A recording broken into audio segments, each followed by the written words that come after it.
Alhamdulillah, alhamdulillahirabbil wa bihi nasta'in. Wassalatu wassalamu ala syafil anbiya'il mursalin wa alihi washabihi ajma'in. Aba'd. Yang saya muliakan para pegawai Bank Islam, pegawai dan kaki tangan, muslim-muslimat yang dirahmati Allah sekalian, alhamdulillah. Saya mengucapkan syukur dapat bersama dengan para jemaah sekalian dalam majlis pertama kali barangkali saya di surau, dan saya diminta untuk menyentuh tentang satu tajuk yang luas, tetapi kita sempitkan dengan contoh-contoh apa yang disebut sebagai baldatun thayyibatun. Apakah maksud yang dimasukkan dengan baldatun thayyibatun? Itulah berkali menjadi pusat ataupun tumpuan perbincangan kita hari ini. Kita mulakan dengan ayat surah Saba. A'udzubillahi minasyaitonir rajim. Laqad kana fi maskin ayah. Jannatan an yaminin wa shimal. Kulu min rizqi rabbikum washkurlah. Baldatun thayyibun wa rabbun ghafur. Surah Azim. Sesungguhnya dalam kerajaan Sabah itu, pada tempat tinggal kerajaan Sabah itu terdapat ayat bagi mereka yang berfikir, yaitu mereka mempunyai dua kebun di kanan dan kiri. Makalah kulu min rizqi rabbikum, dan makalah rezeki Tuhan kamu, washkurullah, dan bersyukurlah padanya. Baldatun thayyibatun, dan bumi yang indah, rabbun ghafur, Allah Tuhan yang pengampun. Itulah ciri negara yang indah, ialah negara yang Allah berikan rezeki dan Allah yang pengampun. Dan makalah dengan segala rezeki yang Tuhan kamu, dan bersyukurlah dengannya. Rezeki yang Allah berikan, kita bersyukur dalam segenap segi kehidupan kita. Dalam kehidupan seharian kita menggambarkan kita bersyukur di atas segala yang Allah berikan nikmat kepada kita. Tetapi sayang, sekiranya mereka berpaling, Allah akan timpakan apa yang ditimpa kepada kaum Sabah, sebagaimana yang ayat seterusnya. Dalam ayat seterusnya Allah mengatakan, faradu fasanalihim salal arim. Mereka berpaling daripada kebenaran. Allah utuskan pada mereka para anbiya, pada Nabi Daud AS, Nabi Sulaiman AS. Tapi sayang, kaum Sabah, faradu, mereka berpaling. Lalu Allah mengatakan, fasanalihim salal arim. Lalu kami utus kepada mereka, kami turun pada mereka banjir yang sangat-sangat mematikan. Salal arim, banjir arim. Dan dengan banjir itu, wabadanuhum bijannatihim jannataini zawatai ukulin khamtin waslim wasyim min sirin qalil. Dengan banjir tersebut, kebun yang sangat indah tadi Allah tukarkan dengan kebun lain, kebun yang hanya mempunyai zawatai ukulin khamtin, pohon-pohon yang mengeluarkan buah yang pahit. Ukulin khamtin ialah buah yang pahit. Waslin, dan pokok asal. Pokok asal pohon yang daun halus tetapi tidak berbuah. Yang asalnya pohon kebun yang sangat indah, banyak buah-buahan, tetapi mereka berpaling, Allah hantarkan banjir. Lalu kedua kebun tadi Allah tukarkan dengan kebun yang hanya menumbuhkan buah, pohon dengan buah yang pahit. Waslin, dan pohon asal yang tidak mengeluarkan buah. Wasya'im min sirin qalil, dan sedikit daripada buah bidara. Inilah yang tinggal daripada keangkuhan mereka. Dan Allah mengatakan, dzalika zanuhum bima kafaru wa nujazi ilal kafur. Demikianlah balasan mereka yang melakukan demikian. Bagi mereka yang kafir, itulah balasannya. Apakah ada balasan yang lebih buruk daripada itu? Tidak ada balasan yang melakukan demikian, kecuali lah dengan balasan yang setimpal. Inilah satu contoh negara yang baldatun thayyibatun asalnya. Dan mereka mencari tempat di manakah tempat ini dalam sejarah.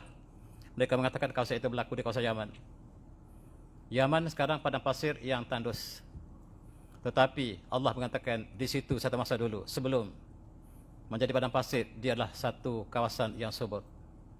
Di situ banyak sungai, ada empangan yang disebut sebagai empangan Ma'rib, menunjukkan bahawa Yaman satu masa dulu ialah tempat yang sangat subur, penuh dengan sungai-sungai. Tetapi sayang, mereka berpaling, Allah musnahkan.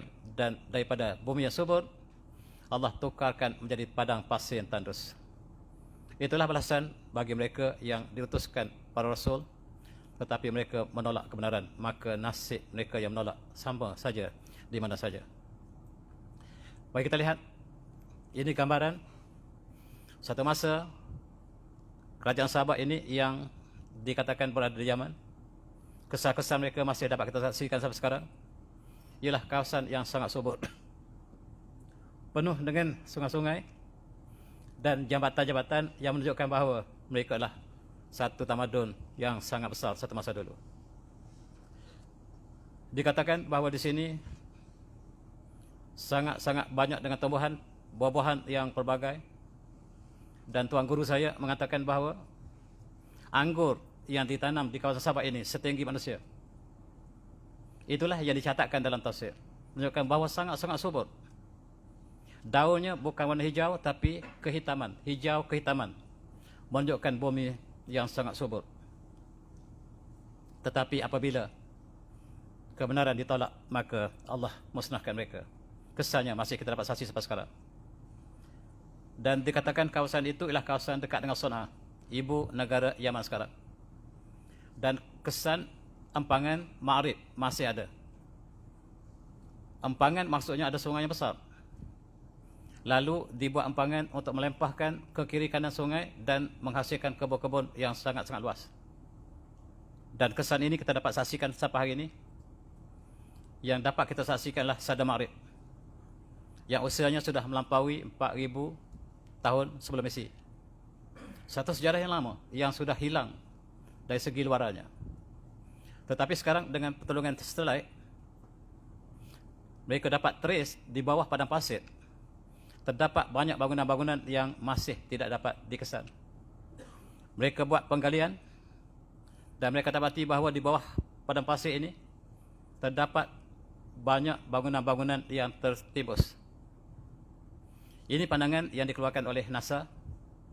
Mereka cuba trace bahawa di bawah padang pasir ini ada bangunan-bangunan yang banyak tersusun dan ada sungai-sungai yang kesar-kesar sungai. Ada jambatan, ada lebuh raya. Tetapi kita tidak faham bagaimanakah untuk membaca satellite mereka. Dan menggambarkan satu masa dulu, Yaman bukan seperti Yaman sekarang. Yaman yang subur seperti Allah sebut dalam surah Sabak. Dan kita lihat di sini, penggalian dilakukan, terdapat kesan-kesan bangunan yang runtuh. Terdapat tiang-tiang yang sangat tinggi.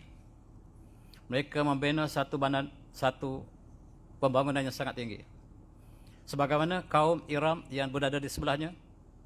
Kalau sini di Yaman, di sebelahnya adalah Oman. Oman itu tempat tinggal kaum Nabi Hud yang disebut sebagai kaum Ad. Mereka juga membina bangunan yang sangat tinggi. Demikian juga kerajaan Sabak membina bangunan yang sangat tinggi. Ini ada yang masih kita dapat saksikan. Tetapi sebagaimana kaum Sabak, kaum Hud sebelum mereka telah Allah musnahkan selepas mereka pegang rekod bangunan yang paling tinggi. Irama zatil imad allati lam yukhlaq mithlaha fil bilad, dalam surah Al-Fajr. Kota Iram, kaum Ad yang tinggal di kota Iram, dan kota Iram itu mempunyai bangunan yang sangat tinggi yang tidak pernah dibina oleh manusia lain. Maksudnya mereka pegang rekod dunia. Dan selepas mereka pegang rekod dunia bangunan paling tinggi, Allah musnahkan mereka bukan sebab bangunan tinggi, tetapi sebab mereka menentang para rasul. Membina bangunan tinggi ini ialah sifat manusia sejak zaman berzaman. Hari ini kita lihat Dubai memegang rekod yang pernah dipegang oleh kaum Ad. Dubai melalui satu Buruj yang sangat tinggi, Buruj Khalifah namanya. Membina bangunan yang paling tinggi. Tetapi sekiranya bangunan tinggi ini tidak dihias dengan iman, takwa, akhlak, tidak ke mana. Dan tempat kedua, bangunan paling tinggi dipegang oleh Malaysia. Bangunan 108 kita diisytihar sebagai bangunan kedua tertinggi Malaysia, dunia. Dan alhamdulillah dengan kemajuan yang hebat.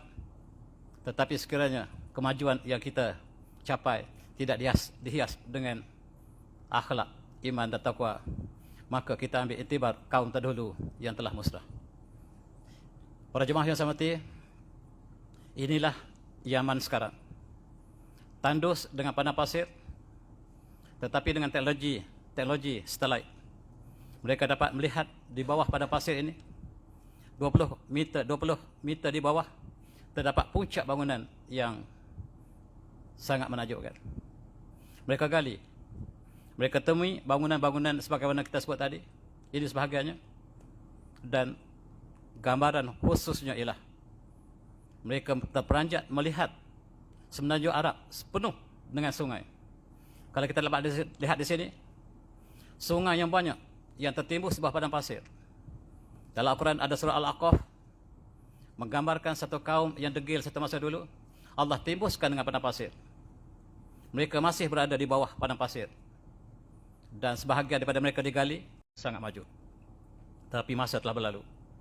4,000 tahun sebelum Mesih. Sekira kita 6,000 tahun lepas. Di situ terbentuk sebuah tamadun yang besar. Mereka menunjukkan sungai yang besar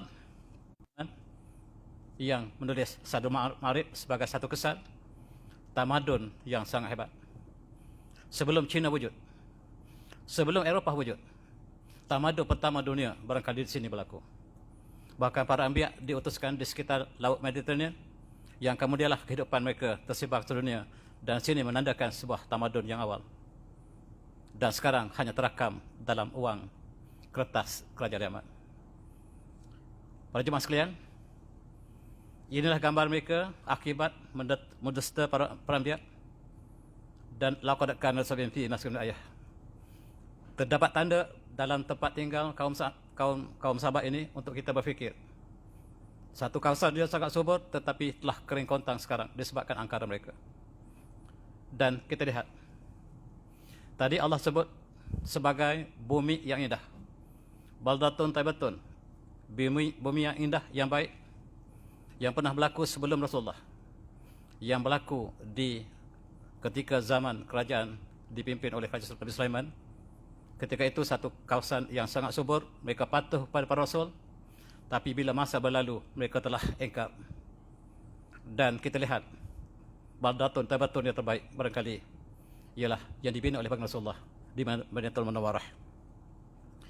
Kita lihat bagaimanakah Rasulullah dalam peristiwa hijrah membina sebuah kerajaan Islam yang ulung, yang disebut sebagai kerajaan Munawwarah, kerajaan Madinatul Munawwarah, kerajaan Islam. Dan apabila kita lihat, ini ialah peta kasar ketika baginda Rasulullah sampai di Madinah.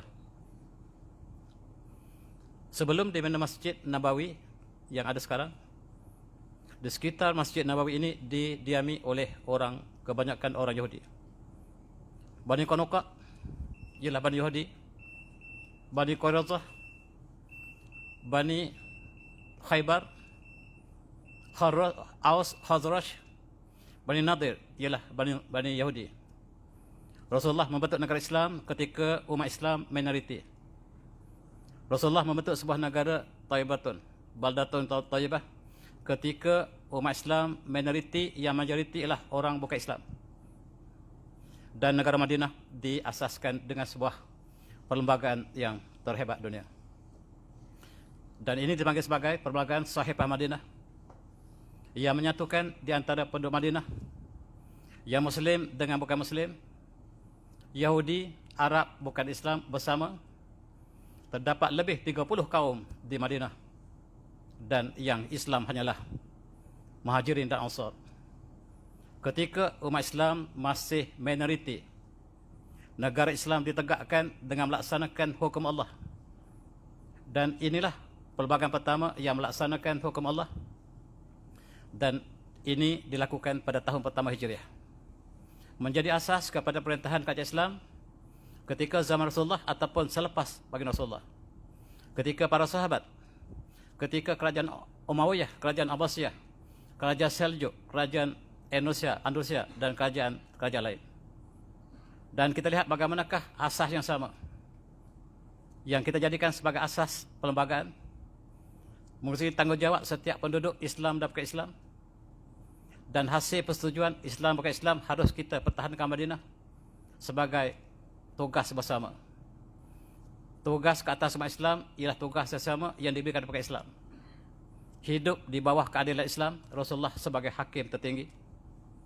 Di sini ada 23 pasal 2-3 item, dan tanggungjawab Islam dan bukan Islam dinyatakan dan diisytiharkan oleh dunia sebagai inilah perlembagaan pertama dunia. Perlembagaan pertama dunia bernama Sahifah Madinah. Inilah yang menjadi asas kepada perlembagaan dunia hari ini. Dan Islam menjadi contoh kepada seluruh pemerintahan Islam dan bukan Islam kemudian. Dan hari ini sudah tidak ada negara yang tidak ada perlembagaan. Semua negara ada perlembagaan, dan perlembagaan pertama dunia diasaskan Rasulullah di Madinah. Namanya Sahifah Madinah. Izinkan saya baca sebahagian daripada kelas daripada Sahifah ini untuk kita menggambarkan betapa Islam Rasulullah menjadi pemimpin tertinggi dalam sebuah negara Islam. Hadza kitab min Muhammadin Nabi Rasulullah bin Mu'min wal Muslimin min Quraisy. Wa hadha sabit wa min tabahum falihabihim wa jahadmahum innahum ummatun wahidah. Min dunin nas al-muhajirun min Quraisy ala rabtihim yata'anqilu bainahum wa hum yaqidanihim bil ma'ruf wal qist bainal mu'minin. Ini kelas yang pertama. Ini perjanjian daripada Muhammad Rasulullah di antara mukmin, muslimin, orang Quraisy dan penduduk Yasrib, dan mereka yang bersama dengan mereka, maksudnya di antara Muhajirin dan Ansar, falaqabihim wajadamahum, dan mereka yang berjihad bersamanya, innahum ummatun wahidah, mereka lah umat yang satu.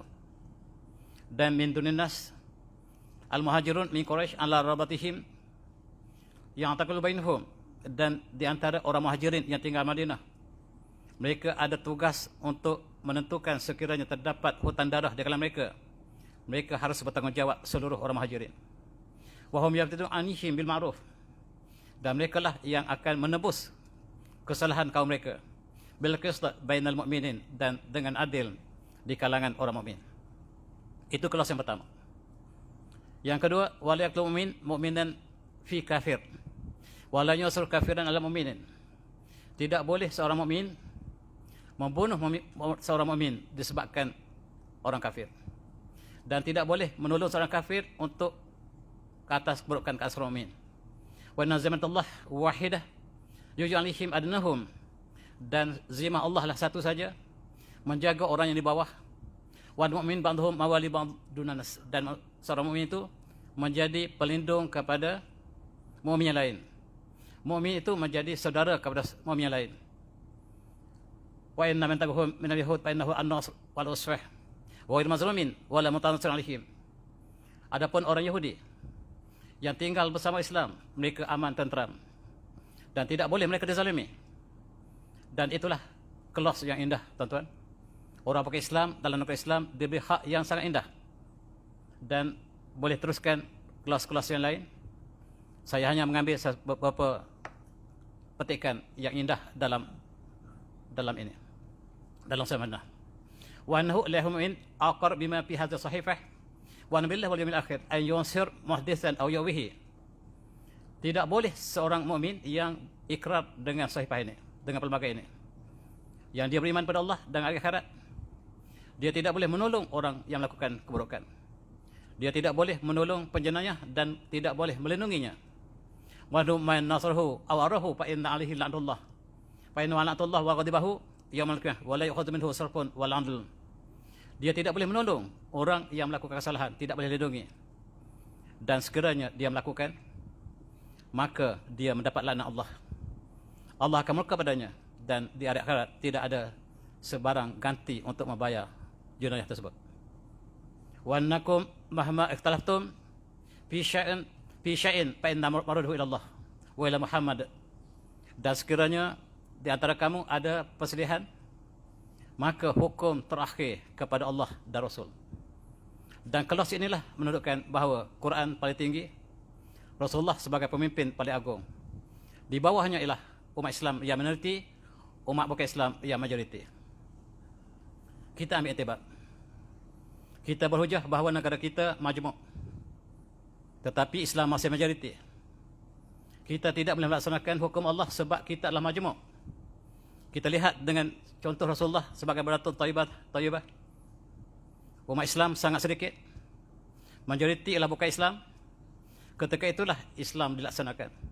Hukum Allah paling tinggi, bukan hukum Allah paling tinggi. Kita sekarang meletakkan hukum Allah paling tinggi, Al-Quran di bawahnya, dengan hujah bahawa kita masyarakat majmuk. 3 bangsa, tetapi Rasulullah 30 bangsa, 30 kaum yang disatukan dengan satu sahifah. Dan itulah baldatun thayyibatun yang dibentuk oleh baginda Rasulullah SAW. Dan wanal yahud yunfiqu ma'al mu'minin ma damu harabin. Orang Yahudi mesti bersama dengan orang mukmin mengeluarkan perbelanjaan sekiranya Madinah diserang oleh musuh. Wa innahu bani auf ummatun wa innal yahud bani matun ummatun mal mu'minin lil yahud dinuhum wal muslimin dinuhum. Inilah satu kebebasan, hak asasi manusia. Bagi orang Yahudi agama mereka, bagi orang mukmin agama mereka. Agama tidak ada paksaan. Dan lil yahud dinuhum walil muslimin dinuhum. Bagi Yahudi agama mereka, bagi orang Islam agama mereka. Tidak ada paksaan dalam agama. Tetapi dari segi tanggungjawab, setiap penduduk Madinah bertanggungjawab untuk melaksanakan keamanan, keadilan yang diketuai oleh baginda Rasulullah sebagai negara yang baldatun thayyibah wa rabbun ghafur.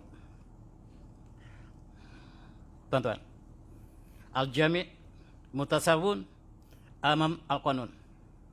Setiap individu sama saja di sisi undang-undang, tidak ada double standard. Islam tidak ada double standard. Dan Rasulullah bersabda dalam satu hadis, musnahnya orang terdahulu sebab mereka membiarkan orang bangsawan melakukan jenayah. Mereka menghukum orang bawahan. Demi Allah, kata Rasulullah, sekiranya Fatimah binti Muhammad mencuri, nescaya saya akan potong tangannya. Tidak ada pengecualian. Dan itulah keadilan Islam yang telah menjadi cahaya yang berkembang seluruh dunia. Keadilan Islam yang telah terselah di seluruh dunia. Ketika pemerintahan para sahabat, ketika pemerintahan kerajaan Umayyah, kerajaan Abbasiyah, kemudian menjelma ke seluruh dunia, termasuklah kerajaan Seljuk, kerajaan-kerajaan Islam yang bertapak menjadikan pelbagai yang sama, termasuk negara kita. Apabila Islam sampai ke Jawa, kita laksanakan hukum Islam di Jawa. Pas sekarang Jawa disebut sebagai negara contoh Islam yang melaksanakan hukum Islam. Dalam kitab-kitab fiqh kita dapat lihat bahawa Jawa satu contoh yang diberikan oleh para ulama yang melaksanakan Islam ketika Islam sampai di sini. Terengganu melaksanakan hukum Islam, dan kitalah bumi badana rusulna bil bayyinat wa anzalna ma'al kitabil mizan yaqumun nas bil qist. Sesungguhnya kami utuskan rasul kami dengan keterangan, dan kami menurunkan bersama mereka kitab, Alkitab wal mizan dan neraca, supaya menegakkan keadilan di kalangan manusia.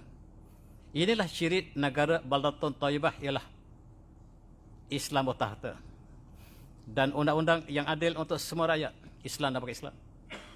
Dan inilah Islam berkembang sampai ke Eropah, sampai ke China, sampai ke Siberia yang kita sebut sekarang Sobariah satu masa dulu, sampai ke Moskow yang kita sebut Miskun satu masa dulu, dan sampai ke seluruh dunia. Dan itulah keadaan Islam yang telah menyena Islam ke seluruh dunia. Bumi Allah ditabirkan dengan hukum Allah. Kita menumpang di bumi Allah dan kita tertaluk kepada undang-undang Allah. Tidak ada pilihan. Kita menggunakan rezeki Allah. Matahari Allah percuma, rezeki Allah percuma. Dan bumi Allah ini harus ditarbiyahkan dengan kalimah Allah, bukan yang lain. Bukan dengan kalam Allah, tetapi dengan Al-Quran. Sayang, kita berhujah, kita majmuk, dan kita tidak laksanakan Islam sebab kita pasukan majmuk. Hendak sebudaya, tak sebudalih. Tuan-tuan, kita lihat bagaimanakah Islam merebak ke seluruh semenanjung Arab dalam masa yang sangat singkat. Ketika keadaan Islam menjelma di Madinah, kerajaan Islam pertama di Madinah, kita lihat Islam berkembang dalam masa sangat singkat. Baginda Rasulullah hanya berada 10 tahun saja di Madinah, dan Islam telah sampai ke seluruh semenanjung Arab. Kalau kita kira keluasan semenanjung Arab dibahagi dengan masa, jangka masa 10 tahun, kita dapat bahagi bahawa setiap hari Islam berkembang sebanyak 1000 km persegi. Tidak ada agama yang berkembang lebih besar daripada ini, dengan sinar keadilan saksama kepada Islam dan bukan Islam, sehingga akhirnya bukan Islam tertarik, dan mereka sangat indah berada di bawah Islam. Ketika Islam masuk ke Balkan, masuk ke Bosnia dan Herzegovina, bagaimanakah Islam boleh masuk dengan cepat?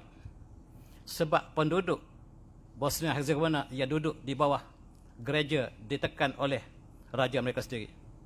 Dan mereka minta supaya Islam datang menyelamatkan mereka. Bila Sultan Ahmad Fatih masuk ke Balkan, mereka dialu-alukan dengan sangat segera sebab Islam bawa kebaikan pada mereka. Mereka lebih rela melihat serban para khalifah berbanding tiara para pop mereka, paus mereka. Mereka mengatakan kami lebih cintakan serban daripada tiara. Maksudnya kami lebih cintakan pemerintahan Islam daripada pemerintahan kami sendiri, iaitu pemerintahan gereja. Itu rahsia yang barangkali tidak pernah disebut. Bagaimana ke Islam masuk dengan cepat? Sebab keadilan Islam itulah yang dilihat oleh penduduk seluruh dunia. Islam sampai ke Parsi, Islam sampai ke Moskow, Islam sampai ke lembah Volga, Islam sampai ke Siberia, Islam sampai ke China. Dan China diperintah Islam selama 1000 tahun. Ketika Kerajaan Song, Kerajaan Yuan, Kerajaan Ming, selama 1000 tahun, Islam menjadikan hukum Allah dilaksanakan di China.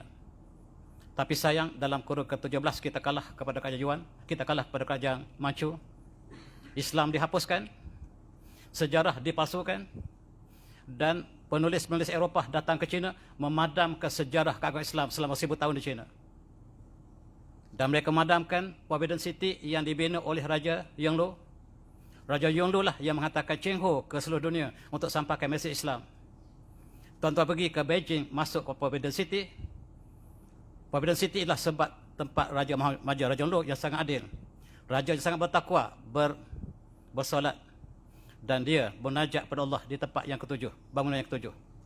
Tetapi kita pergi ke China, tidak ada yang memberitahu bahawa itulah sebuah kerajaan Islam yang sangat besar. Kerajaan Ming adalah kerajaan Islam. Kerajaan Yuan sebelumnya kerajaan Islam. Ketika Ibn Battuta sampai ke China, dia melaporkan ketika saya sampai ke China, saya sampai ke Peking. Peking melaksanakan hukum hudud ketika itu. Dan bahasa resmi ketika kerajaan Yuan ialah bahasa Arab. Saya berjumpa dengan setiap qadi yang melaksanakan hukum Allah di China. 1000 tahun Islam bertahta di China. Sebab orang China sangat mesra dengan Islam. Dan sejarah ini barangkali kalau kita bawa ke negara kita, menceritakan bahawa China lebih awal menerima Islam daripada kita sendiri tanah Melayu. Dan mereka lah yang lebih awal menerima nikmat Islam, cahaya Islam yang sampai ke China. Sayang apabila kita dikalahkan di China oleh Kerajaan Manchu. Kerajaan Manchu kemudian dengan kerajaan komunis kemudiannya menghancurkan sisa-sisa tamadun Islam. Kecuali masjid-masjid yang lama yang masih ada di sekitar China. Islam membawa cahaya. Dan inilah keagungan Islam. Akhirnya Islam sampai ke Eropah. Bagaimanakah Islam sampai ke Eropah? Kita lihat bagaimanakah permulaan Islam sampai ke Eropah sebab keadilan Islam. Apabila Eropah dikuasai, di Spanyol dikuasai oleh Raja Roderick. Raja Roderick, Raja Kristian yang sangat zalim kepada penduduk mereka. Dan kemuncak kezaliman Raja Roderick ialah dia memperkosakan anak saudaranya sendiri, anak Prince Julian. Prince Julian minta tolong pada Islam, datang selamatkan kami. Dan Tariq bin Ziyad dengan 7,000 tentera masuk ke Spanyol. Disebab permintaan daripada Raja Julian bahawa abang saya sangat zalim, maka Tariq bin Ziyad diterima oleh orang Spanyol dan bersama-sama menentang Raja Roderick, sehingga Raja Roderick yang bersama dengan 70,000 tentera dikalahkan oleh 7,000 tentera 1 lawan 10. Kenapakah tidak lihat di sebalik ini? Sebab keadilan Islam. Bagaimana keadilan Islam yang membawa kezaliman Raja Roderick dihapuskan dengan kedatangan Islam di Spanyol. Dan Spanyol bertahta selama 800 tahun. Islam bertahta di Spanyol 800 tahun. Dan rahsia ialah Iqra. Iqra bismi rabbikal ladzi khalaq. Bacalah dengan nama Tuhan kamu. Ketika zaman keagungan kita, kita membaca dengan kalimah Allah. Membaca dengan kalimah Allah, mengkaji dengan kalimah Allah, mempelajari ilmu dengan kalimah Allah, tetapi sayang, masa telah berlalu. Sekarang pelajar kita mesti belajar dengan kalimah profesionalism. Membaca dengan kalimah sijil, ijazah, maka sejarah keagungan Islam tidak dapat dikembalikan sebab falsafah asas kita tidak dijelmakan kembali. Value yang bagaimana ilmu ini disebarkan tidak berlaku hari ini. Kita lihat bagaimana kaum Islam membuka universiti pertama dunia pada tahun 1899 ketika England belum ada, ketika Perancis belum ada, ketika Spanyol belum ada. Dan ketika itu Spanyol sedang di bawah kerajaan Islam. Kita membuka universiti pertama di Maroko, dan pada tahun 1899 kita membuka universiti pertama, Universiti Kairouan, yang masih wujud sampai sekarang. Dalam ranking universiti hari ini, tuan-tuan, universiti ini tak pernah muncul dalam satu ranking. Walaupun universiti Malaysia muncul tempat ke 200, 300, tapi universiti pertama dunia tak pernah muncul. Universiti kedua dunia tidak pernah muncul, Universiti Azhar tidak pernah muncul dalam ranking universiti dunia. Dan itulah nasib kita, sebab orang lain dia lakukan ranking. Kita membuka Universiti Azhar, kita membuka universiti di seluruh umat Islam, dan kita mula membuka universiti di Eropah. Maha guru kita maka serban, maka jubah sebagai simbol intelektual. Dan apabila kita buka universiti di Spanyol, orang bukan Islam terpaksa pakai serban, pakai jubah untuk belajar universiti Islam. Dan itulah sumbangan kita. Dan inilah orang Eropah pertama yang belajar Islam, yang belajar universiti Islam. Mereka bukan Islam seperti universiti Islam kita sekarang. Orang Islam dan bukan Islam boleh masuk. Dan tuan-tuan kenal yang belajar falsafah, nama Saint Thomas Aquinas. Orang pertama yang lulus universiti Islam. Dan dia pakai serban. Serban bukan simbol Islam, simbol intelektual. Jubah juga bukan simbol Islam. Jubah adalah simbol intelektual ketika itu. Dan setiap pelajar mesti pakai serban dan jubah. Dan istilah-istilah yang diajar di universiti di Spanyol, mereka tidak ada istilah. Umpamanya sifat. Nombor sifat kosong ini, mereka tidak ada istilah. Bila kita ajar matematik di Perancis oleh Islam, oleh Ibn Rushd, kita nak sebut unsur sifat, tidak ada dalam bahasa mereka. Mereka sebut Schiffer dalam bahasa Perancis. Kemudian kita bawa ke Jerman. Jerman tidak ada nombor sifat, dia sebut Ziffer sampai sekarang. Tuan-tuan yang belajar bahasa Jerman, sifat itu sebut Ziffer. Dalam bahasa Perancis sebut Schiffer. Dibawa ke Itali, dia panggil Sifaro, sifat. Kemudian bangsa paling mundur di Eropah ialah England, dia ambil daripada Zifaro, dia sebut zero sampai sekarang. Kita lihat algebra daripada aljabar. Kita panggil azimuth daripada azimuth. Cube daripada carbon. Algorithm dari Al-Khwarizmi. Dan saya boleh tulis istilah-istilah lain. Kebanyakan kekal dalam bahasa Arab sampai hari ini dalam sains teknologi. Alkohol daripada alkoholi. Alkaline daripada alkali. Citric acid daripada citron.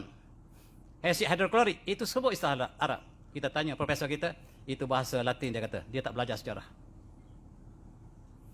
Islam muncul dengan ilmu peradaban. Itulah kekuatan Islam satu masa dulu yang telah hilang hari ini. Dan kita ingat satu sumbangan diberikan oleh Ibn Rushd. Ibn Rushd membuka universiti pertama Eropah. Tuan-tuan tahu seperti universiti yang pertama di Eropah? Universiti Sorbonne dibuka oleh umat Islam. Universiti terbaik hari ini Eropah Sorbonne, bukan Universiti Harvard. Tuan-tuan kena tipu sebab tuan-tuan belajar bahasa Inggeris. Dan universiti terbaik hari ini di Eropah ialah Sorbonne. Beberapa orang saja di Malaysia yang lulus dari Sorbonne. Ini dibuka oleh umat Islam. Dan mereka pakai jubah, pakai serban masuk universiti ini. Muslim dan bukan Muslim. Kemudian kita buka universiti Jerman, Universiti Leuven. Leuven ini universiti kita yang buka. Tetapi sejarah telah dipadamkan. Kita membuka Universiti Frankfurt. Kita membuka Universiti Oxford. Siapa dia buka Universiti Oxford, tuan-tuan? Mereka padamkan sejarah ini. Yang buka Universiti Oxford ialah murid kepada Ibn Rushd, seorang Yahudi bernama De Mauli. Masih menggunakan sistem Islam di Universiti Oxford sampai hari ini. Mereka masih pakai jubah Islam sampai hari ini. Cuma serban ditukar dengan topi. Dan itulah, tuan-tuan, sejarah kita. Keagungan Islam yang membawa tamadun. Dan kita dengar seorang pensyarah mereka, seorang intelektual mereka bernama Sir Thomas Arnold. Dia tulis dalam bukunya The Preaching of Islam. Tuan-tuan baca buku ini. Ini perkataannya. Dia kata, it is highly probable that but the Arabs, Muslim, modern, European civilization will have never arisen at all. Kalau tidak ada Islam, tidak ada Islam, Eropah masih gelap sampai sekarang. Kita buka universiti. Kita perkenalkan universiti pada mereka. Tapi mereka tidak pernah iktiraf kita. Sayang, sejarah ini tidak dipelajari. Dan tuan-tuan, King Charles, dia menyebut dalam ucapan di Universiti Oxford, dia menyebut Oxford ini universiti Islam asalnya. Bahasa Arab digunakan di sini. Dan kita gunakan bahasa Latin sekarang. Mereka tidak guna bahasa Inggeris di Oxford sampai hari ini, kecuali dalam Fakulti Sains. Mereka menggunakan Arab dan Latin. Undang-undang masih gunakan prima facie, itu bahasa Latin yang terjemahkan daripada bahasa Arab. Apa kata Charles?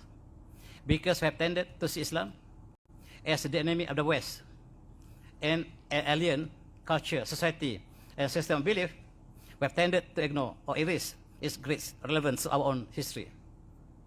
Kita benci Islam. Kita benci orang Islam. Dan kita padamkan sejarah Islam di negara kita. Sedangkan Islamlah yang membangun negara kita. Islam Perancis masih gelap sampai sekarang. Kita bertamu budi kepada Muhammad SAW. Dia bukan Islam. Nama dia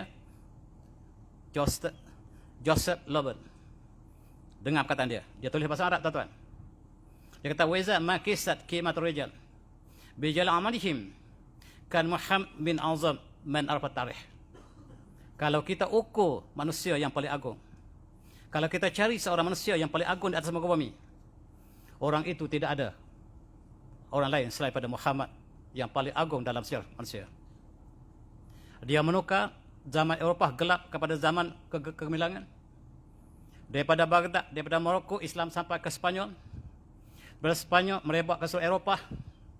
Daripada Eropah menuju ke Amerika. Tamadun Amerika ini berpunca pada Islam. Kalau kita ikhlas untuk melihat aliran tamadun ini berlaku.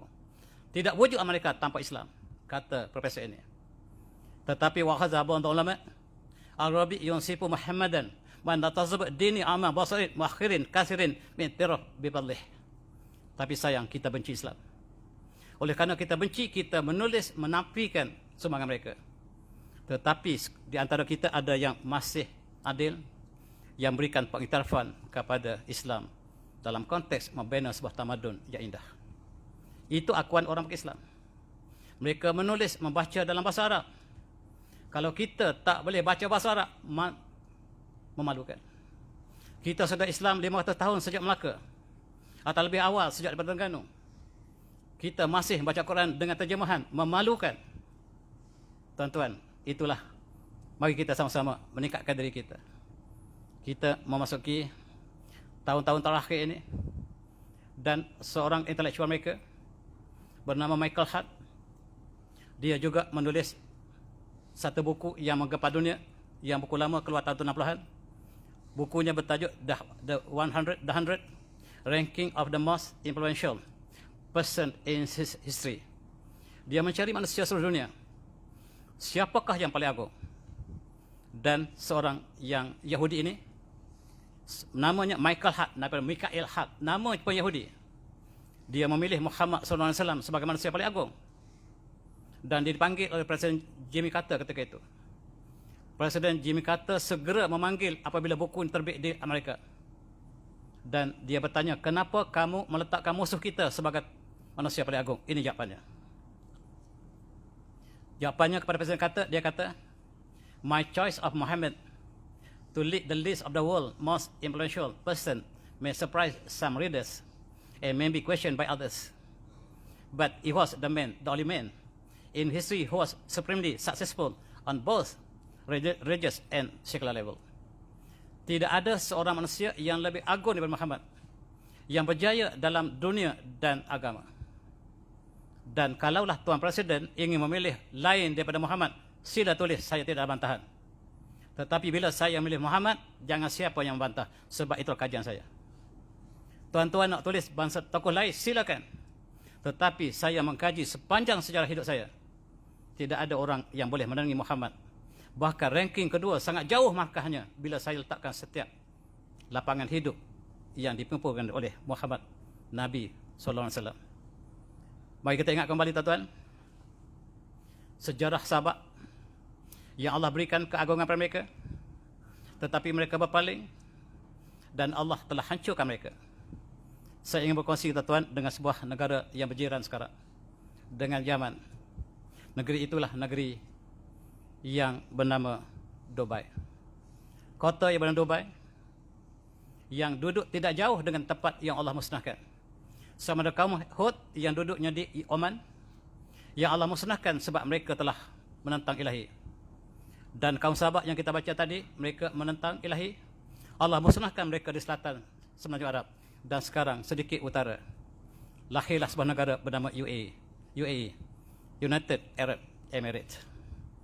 Dan dalam satu masa yang sangat singkat, pada masa tahun 1950, Dubai seperti batu pahat. Tidak lebih pada pahat. Hanya ada satu bangunan, ada nelayan, kerja mereka mencari ikan dan menyelam mutiara. Orang tak singgah di sini. Dalam masa 50 tahun berlalu, dia bertukar menjadi kota terbesar dunia. Dan bangunan paling tinggi dibina di sini.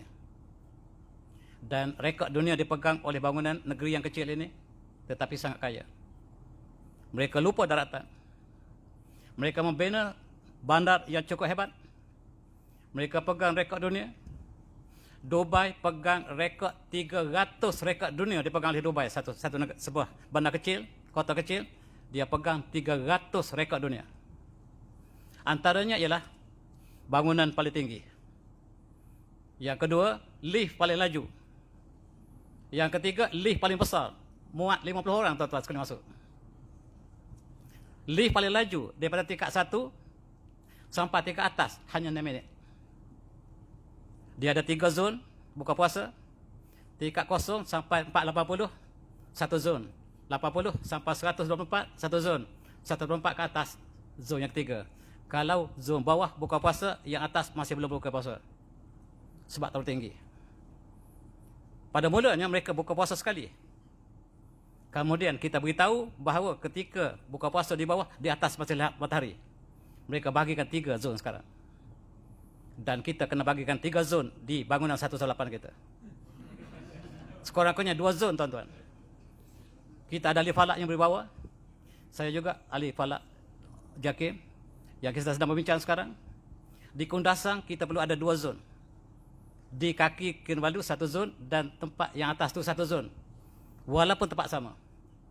Sebab ilmu kita telah bertambah, maka kita harus perkemaskan dalam amalan kita. Mereka pegang rekod, berbagai rekod. Dan tuan boleh baca rekod-rekod yang dipegang oleh Khalifah Dubai saja ataupun Burj Khalifah saja. Kereta mereka sangat mewah. Bukan kereta lagi, tapi kereta bersalut emas. Mereka ada kekayaan luar biasa, tapi mereka lupa Allah. Inilah yang saya nak bincangkan, baldatun taibatun. Allah berikan rezeki yang banyak. Mereka cipta mall terbesar dunia. Daripada hujung ke hujung, teruk kita berjalan. Dan mereka ada world largest largest aquarium. Sebesar, kapek terbesar dunia. Pintu terbesar dunia. Semua di sini. Mereka pegang rekod dunia. Ingat. Iramaza tilimada. Allati lam yukhlaq mithlaha fil bilad. Kaum Ad itu tinggal di kota Iram. Mereka bina rekod dunia dalam bangunan paling tinggi. Lepas mereka bina bangunan paling tinggi, Allah musnahkan mereka. Bukan sebab bangunan tinggi, sebab mereka menentang kebenaran. Mari kita lihat. Mereka ada world largest acrylic panel di aquarium mereka. Mereka pegang rekod setiap senat sedi. Mereka ada bangunan paling cantik dunia. Tuan-tuan saksikan, tuan-tuan yang pernah pergi. Dan mereka berpesta. Mereka berpesta ketika solat maghrib, mereka berpesta dengan muzik seperti muzik yang di Eropah. Disco. Dan mereka ada pantai berbogel. Pantai berbogel mereka tengah panas, mereka berbogel. Mereka hilang identiti. Dan mereka duduk dekat dengan Dubai, mereka dekat dengan kaum Iran, kaum Hud, mereka dekat dengan kaum Sahabat. Mereka tidak ambil iktibar. Mari kita ambil iktibar. Dan apa yang mereka sebut sebagai sectorism. Dubai terbesar dunia. Di merata tempat. Dan tuan-tuan, Allah menyebut dalam surah Al-Maidah, A'udzubillahi minasyaitonir rajim. Ya ayyuhalladzina amanu la taqtulul yahuda wan nasara awliya ba'dhum awliya ba'd. Wa man yatallahum minkum fa innahu minhum. Innallaha la yuhibbul qaumal zalimin. Wahai orang beriman, jangan kamu mengambil Yahudi dan Nasara sebagai pelindung kamu, kawan kamu, sahabat kamu, dan pemimpin kamu. Mereka sebahagian ialah pemimpin sebagian lain. Barang siapa yang ambil mereka sebagai teman atau sebagai pemimpin, maka mereka sebahagian padanya. Dan Allah tidak memberikan petunjuk pada kaum yang zalim. Dan kita lihat UAE mengadakan negosiasi dengan Yahudi. Ketika Yahudi membunuh umat Islam, mereka mengatakan bahawa kami mengiktiraf Israel. Ketika negara Palestin dibunuh setiap hari dan ketika, mereka mengadakan upacara Chanukah, upacara keagamaan Yahudi mereka adakan di UAE. Bahrain dan UAE mengatas setiap tahun untuk mengadakan perayaan Chanukah yang dilakukan oleh orang Yahudi. Bukan sahaja lagi mereka bersahabat, tapi mereka mengikuti agama, perayaan agama yang dilakukan oleh Yahudi. Mereka telah mengadakan demonstrasi. Mereka bergaduh dengan negara jiran, mereka bermusuh dengan Qatar, mereka menjalinkan hubungan dengan Israel, bercanggah sama sekali dengan ayat Quran ini. Mereka punya bangunan yang paling tinggi. Mereka mempunyai rekod dunia, 300 rekod dunia. Tetapi mereka memilih bukan Islam sebagai sahabat, berbanding dengan Qatar yang menjadi musuh mereka sepanjang sejarah mereka. Mereka berkonflik dengan setiap jiran mereka disebabkan sempadan negara. Dan tuan-tuan, negara Arab semakin ramai, semakin banyak yang sedang menuju untuk mentiraf Yahudi. Ketika Yahudi membunuh Islam sejak daripada tahun 48, sejak daripada tahun 67, tahun 70-an, tahun 82, mereka membunuh. Dan negara umat Islam semakin banyak yang bersama untuk normalisasi dengan Yahudi. Dan dalam konteks ini, normalisasi dengan Yahudi maksudnya menikam Palestin. Palestin dihina sebegitu lama, dibunuh, dibom setiap masa ketika. Dan sekarang tiba masa untuk kita membela. Dan kemuncaknya, Israel pada menteri mereka mengatakan di pasal 1, Palestin sudah tidak wujud lagi. Kami telah beli Palestin sejak tahun 36 lagi. Sejak jatuhnya Perang Dunia yang pertama. Kami telah membeli, yang membeli ialah keluarga kami, keluarga Rothschild. Kami telah membeli seluruh tanah Palestin dan sekarang kami isytiharkan Palestin tidak wujud di atas muka bumi. Betapa angkuh mereka. Di situ ada Masjid Aqsa kita, yang mereka ceroboh setiap tahun dan ketika. Dan mereka ingin menghapuskan dan membina sebuah bangunan yang mereka sebut sebagai Solomon Temple, ataupun mereka sebut Datat Temple. Dan kita lihat apakah yang berlaku hari ini. Palestin telah hilang daripada muka dunia. Peta Palestin telah hilang, yang ada ialah Israel. Kalau kita cari Palestin, keluar Google, do you mean Israel? Dia menghina kita yang mencari. Tuan-tuan cuba cari Palestin. Do you mean Israel? Dan apakah maruah umat Islam diperhina demikian? Sekolah dibom, Masjid Aqsa diceroboh setiap tahun dan ketika. Dan kita lihat bagaimanakah mereka menghalau penduduk Syekh Jarrah di kawasan Baitul Maqdis. Mereka melakukan kezaliman setiap masa ketika selama 70 tahun. Tuan-tuan, kita ambil iktibar. 5 hari Rusia masuk Ukraine. Keselamatan Bangsa Bersatu telah mesyuarat dan mengambil tindakan untuk boikot ekonomi Rusia. 5 hari. Rupa-rupanya sebelum berlaku peperangan di Ukraine, mereka sudah berada di New York. Termasuk wakil Malaysia sudah berada di sana. 5 hari mereka bersidang dan kutuk Rusia. Tetapi 70 tahun Israel menzalimi Palestin. Tidak ada satu move untuk boikot ekonomi Israel. Tidak pernah ada. Inilah dunia, tuan-tuan. Kita lihat betapa agungnya keadilan Islam. Kita bandingkan dengan apa yang ada pada Bangsa Bersatu sekarang. Bangsa Bersatu, simbol mereka adalah sarang laba-laba. Yang paling kuat, makan yang paling lemah. Dan itulah Bangsa Bersatu kita. Ini pemandangan sebelum berlakunya serangan Palestin ke atas Israel. Mereka menceroboh ketika umat Islam bersolat. Diberi amaran berkali-kali. Mereka menjontalak untuk menghancurkan Kubah Masjid Al-Aqsa. Diberi amaran sekali lagi, buat sekali lagi, maka kami akan buat keputusan yang muktamad. Hidup mata kami akan pertahankan Masjid Al-Aqsa. Mereka meroboh daripada bawah. Ini dilakukan sejak tahun 40-an, daripada tahun 60-an lagi. Dan Masjid Al-Aqsa telah retak daripada bawah. Tujuannya supaya masjid diruntuh dan mereka dapat membina apa yang mereka sebut sebagai Dark Temple. Maka berlakulah apa yang disebut sebagai Tufan Al-Aqsa. Serangan besar-besaran daripada mujahidin yang telah tidak dapat menerima lagi. Mereka bertahan 70 tahun. Dihina dan dizalimi. Maka apabila tahap terakhir mereka tidak boleh, mereka bertindak, maka muncullah Tufan Al-Aqsa yang wujud 4-5 hari lepas. 7 Oktober berlakulah respon yang sebagaimana tuan-tuan lihat. Tufan Al-Aqsa terjemahannya adalah Typhoon of Al-Aqsa ataupun Al-Aqsa Typhoon. Tetapi saya dengar akhbar kita kata banjir, flood.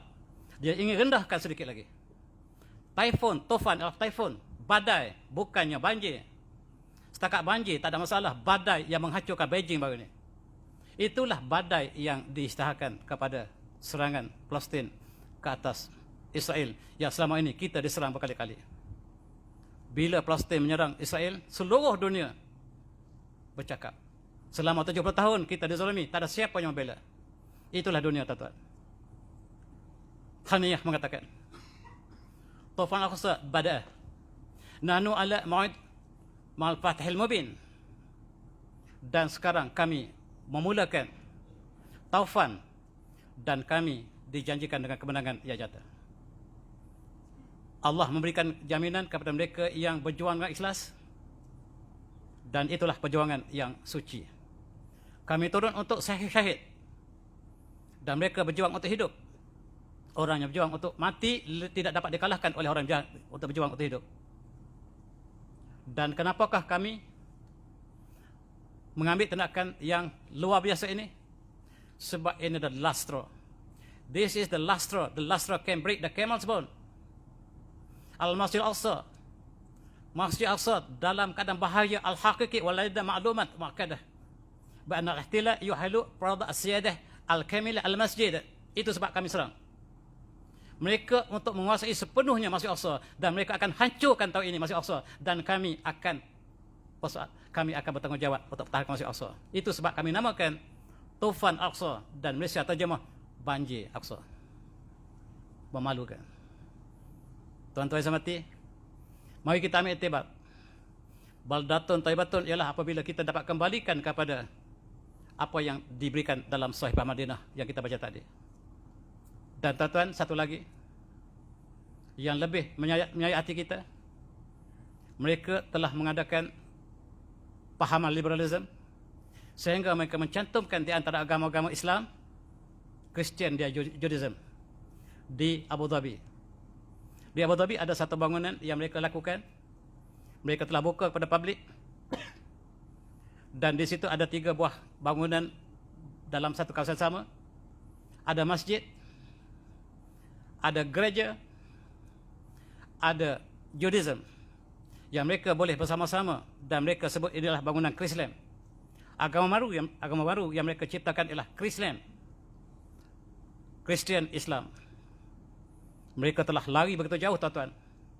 Apakah syarat sebagaimana yang dilakukan oleh kaum terdahulu, umpamanya kaum Ad, sudah tidak? Syarat apa yang dilakukan oleh mereka telah cukup sekiranya Allah ingin musnahkan mereka. Wazabillah. Tuan-tuan, dan berita terkini, mereka mengatakan kami ingin menunjukkan bahawa Dubai, UAE ialah negara yang paling demokratik atas muka bumi. Kalau ada Islam, kenapa tidak ada Kristian? Kenapa tidak ada Hindu? Kami akan membuka kuil Hindu yang pertama. Tuan-tuan, kuil Hindu pertama telah tegak di UAE. Dan inilah peristiwa pembukaan mereka, meletakkan batu asas disaksikan oleh para ulama. Dan apabila temple Hindu dibuat di UAE, di Abu Dhabi, maka Saudi mengatakan kami juga ingin mengadakan di Riyadh. Kami juga ingin membina sebuah temple di Riyadh. Kenapa? Sebab kami juga lah negara demokrasi. Tuan-tuan, kalau tuan-tuan pergi dari Dubai dengan Abu Dhabi, ada satu patung yang besar di situ. Patung ini patung Buddha. Apa maksud mereka melakukan di situ? Dan ingat Rasulullah bersabda, la yajamu fi jatul Arab dinan. Negara di semenanjung Arab tidak boleh bersatu, tidak boleh ada dua agama. Tidak boleh ada dua agama di semenanjung Arab. Di manakah semenanjung Arab, tuan-tuan?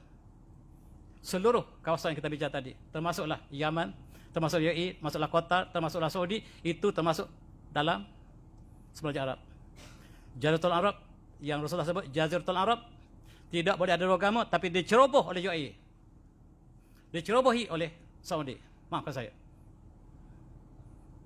Dan apakah kita membentuk sebuah baldatun thayyibatun, orang berkafir? Itulah persoalannya. Tuan-tuan yang saya hormati, kawasan yang dimasukkan dengan Jaziratul Arab ditakrifkan oleh para ulama kita yang meliputi kawasan yang mengadakan tiga agama tadi. Untuk menunjukkan mereka lah sangat liberal. Mereka juga solat, masjid mereka besar, kapek mereka terbesar dunia. Masjid mereka terbesar tu, tiga besar dunia selepas Masjidil Haram dan Masjid Al-Aqsa.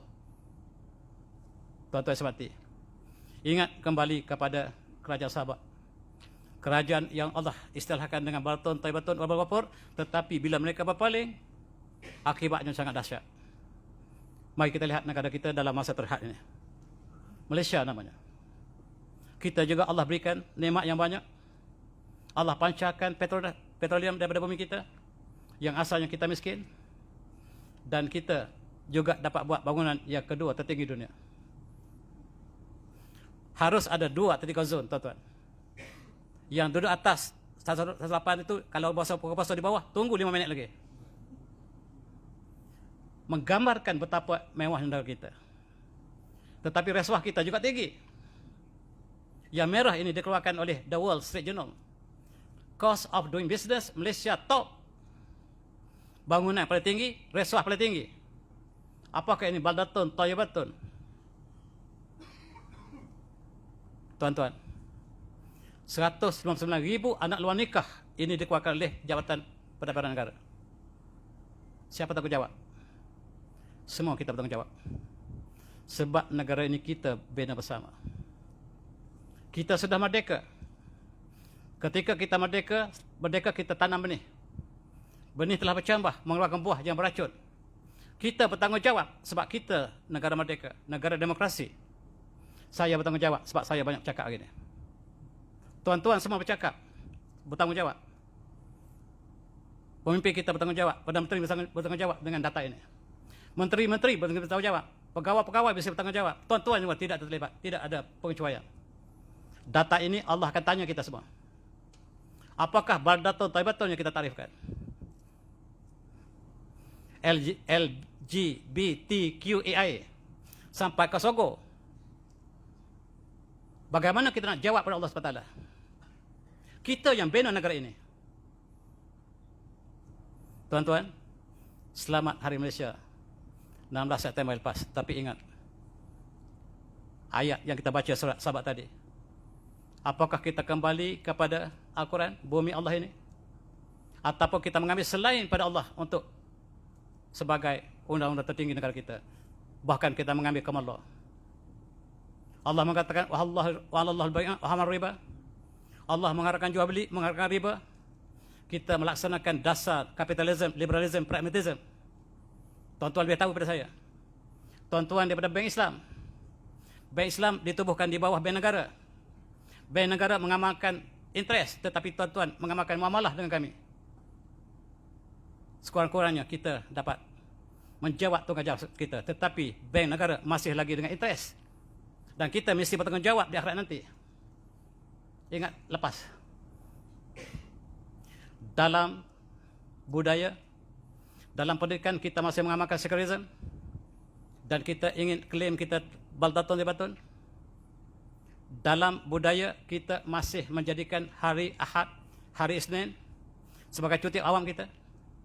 Hari Ahad mereka pergi gereja, hari Sabtu mereka pergi ke sinagog. Apa kena-mengena dengan kita?